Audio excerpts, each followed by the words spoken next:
પાણીજન્ય રોગો અને સમસ્યાઓ સામે અમદાવાદ કોર્પોરેશનની કામગીરી 2 મહિનાથી વોટર જગ સપ્લાય કરનાર યુનિટની કોર્પોરેશન દ્વારા હાથ ધરાઈ છે ચેકિંગ પ્રક્રિયા 178 યુનિટના પાણીના સેમ્પલ લઈ તપાસ કરતા 58 યુનિટના સેમ્પલ ફેલ થતા કોર્પોરેશનને 58 વોટર જગ સપ્લાય કરનાર યુનિટને કર્યા સીલ।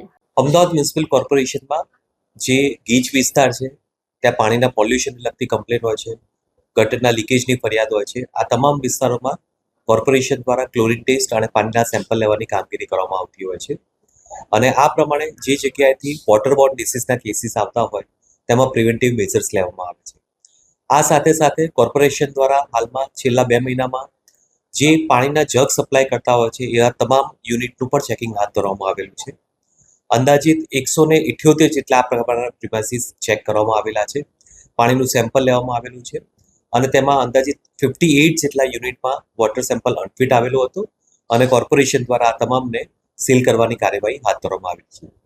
આ જ પ્રમાણેનું જે વોટર જગનું રીડ સેમ્પલ પણ લેવામાં આવશે અને ભવિષ્યમાં આ જ બેદરકારી જણાશે તો કોર્પોરેશન દ્વારા એક શિક્ષાત્મક કાર્યવાહી કરવામાં આવશે।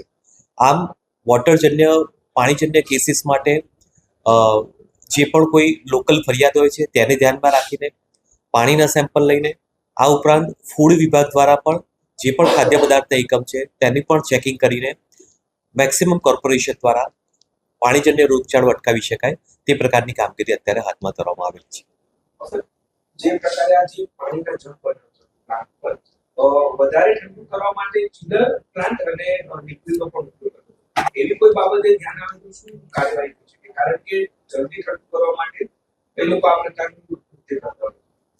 હાલમાં જે વોટર સપ્લાય થતો હોય છે એ યુઝ્યુઅલી આ પ્રકારનો કોઈ ચિલિંગ પ્લાન્ટ અત્યારે હાલમાં અમલમાં નથી અને આ જગ્યાનું એક ઘનિષ્ઠ તપાસ હાથ ધરીને ત્યારબાદ યોગ્ય કાર્યવાહી કરવામાં આવશે।